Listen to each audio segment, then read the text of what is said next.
Nakita na ng Golden State Warriors ang bangis ng veteranong star na matagal na nilang inaasahan. Walang duda na malaki na ang naging epekto ni Jimmy Butler sa Warriors mula nang dumating siya sa koponan bago ang NBA trade deadline. Ngunit sa 115-110 na panalo kontra Detroit Pistons noong Sabado sa Chase Center, unang beses nilang nasaksihan ang tunay na playoff Jimmy, ang bersyon ni Butler na kayang dalhin ang isang koponan sa tagumpay sa pinakamalalaking laban.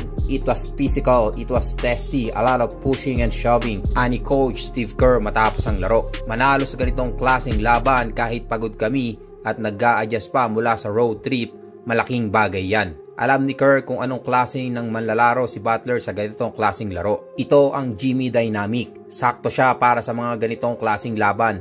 Playoff Jimmy ay totoo, dagdag ni Kerr. Kapag may crucial moments, ibibigay niya sa atin ang tamang tira. Maghahanap siya ng foul at hindi siya matatakot sa big shots. Nakuha ni Butler ang bansag na playoff Jimmy matapos niyang pamunuan ng Miami Heat patungo sa NBA Finals noong 2023, kung saan nag-average siya ng 26.9 points, 6.5 rebounds at 5.9 assists sa loob ng 22 postseason games. Ngayong kasama na siya ng Warriors, umaasa ang koponan na si Butler ang magiging susi sa kanilang playoff push at posibleng pag-angkin mula sa kampyonato. Kung ipagpapatuloy niya ang kanyang matinding laro, malaki ang tsansa ng Golden State na makapasok at lumayo sa playoffs.